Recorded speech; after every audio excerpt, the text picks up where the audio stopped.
यही सब प्रकार जो ज्ञान भी कोठी ना कोठी प्रारब्धर कर्मफल तो यही सब ज्ञान जानिबार सुजोग आउ एथिरे इंटरेस्ट एथिरे इच्छा शक्ति भी कोठी ना कोठी भगवान आशीर्वाद भगवान महादेव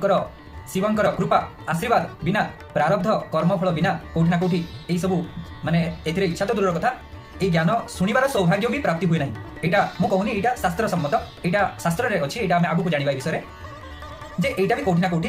प्रारब्धर कर्मफल जहाद्वारा आम ये जिनस को शुणी था आउ बुझी था बुझापी जब चेष्टा करा ताहले यहाँ स्पष्ट हो कि एमती साधन कहतु जो थे कि आमर मनीष समाज विशुद्धि हो पार आमर अंतकरण मनीषर अंतकरण शुद्ध हो पार आ निर्मल निर्मल चित्त निर्मल प्रकृति सृष्टि हो पार यह द्वारा से मनीष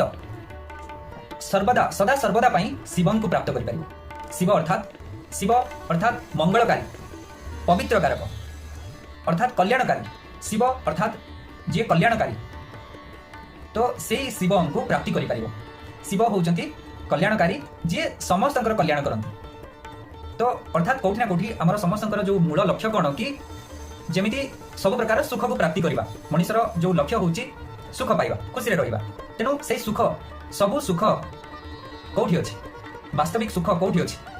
जितेबाला हूँ मनीष शिवं को प्राप्त कर तेणु कौटी ना कौटी ये प्रश्न भी रही आहरी भितर उत्तर भी रही कि जितेबाला मनीष शिवं को प्राप्त कर अर्थात शिव माने होउचंती कल्याणकारी जी सर्व कल्याणकारी समस्त मंगलकारी आउ परम पवित्र कारक होउचंती सेही शिव जहाँ को प्राप्ति करने द्वारा से शिवं को प्राप्ति करने द्वारा अंतःकरण विशेष भाव में विशुद्ध हो जाए पवित्र हो जाए निर्मल चित्त सृष्टि हुए निर्मल प्रकृति हो जाए आउ ता सहित अंतःकरण को जो साधन द्वारा जो प्रक्रिया द्वारा जो उपाय द्वारा विशुद्ध करा जाए अंतःकरण विशुद्ध होगा द्वारा जितेबाला मनीषर चित्त प्रकृति निर्मल हो जाए पवित्र कारक हो जाए से ही मनीष से जीव से आत्मा शिवं को प्राप्ति करें शिवं प्राप्ति ही हूँ कल्याण हुए अर्थात सुख प्राप्ति हुए अर्थात जहाँकि मनीषर हूँ लक्ष्य मनीषर जो मुख्य लक्ष्य हूँ उद्देश्य हूँ अर्थात आम यू जान शिखिलु कि आमर अल्प ज्ञान द्वारा कि मनीषर लक्ष्य हूँ सुख प्राप्ति करवा अर्थात सुख माने कल्याण से कल्याणकारी किए अटंती शिव ही से कल्याणकारी अटंती से ही सुख अच्छी शिवं को प्राप्त करिवारे ही सुख अच्छी अर्थात शिव ही हूँ सुख कारक परम पवित्र कारक सर्व कल्याणकारी सर्व मंगलकारी अर्थात मनीषर जो उद्देश्य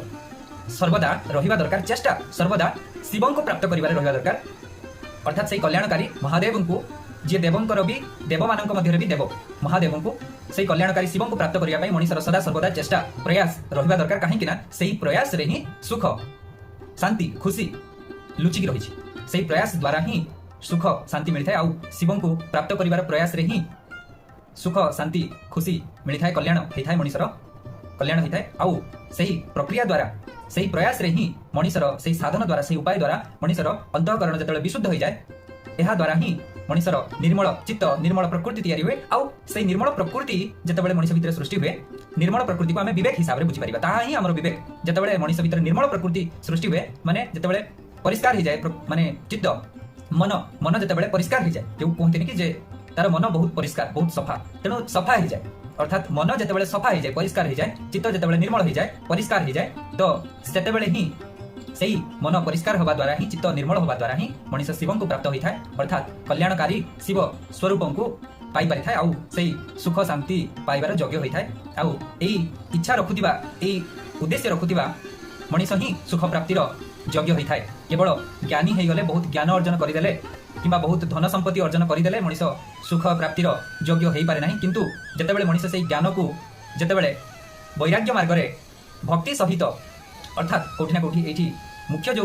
उद्देश्य हूँ भक्ति द्वारा ही कोठी ना कोठी आमर चित्त मन निर्मल परिष्कार हो पार से ही विवेक सृष्टि हो पार आहा द्वारा ही मनीष हूँ केवल निजे सुख शांति पाई पारिबनी समग्र समाज को खुशी करि परिबो आउ समग्र समाज राम राज्य प्रतिष्ठा हो पार कोठी ना कोठी तो यहाँ आमर जदि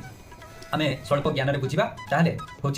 आ भितर भी बहुत सारा गुढ़ रहस्य आउ बहुत सरल आउ स्पष्ट समाधान रही किंतु एटा केवल प्रश्न मात्र थिला आर उत्तर नेक्स्ट आगामी अध्याय में जानिबा कि आर उपाय कोन आर माने होची प्रकृत उपाय कोन महिमा कोन महात्म्य कोन आमे डिटेल्स रे विशेष भाव में आगामी अध्याय जानिबा आज आमे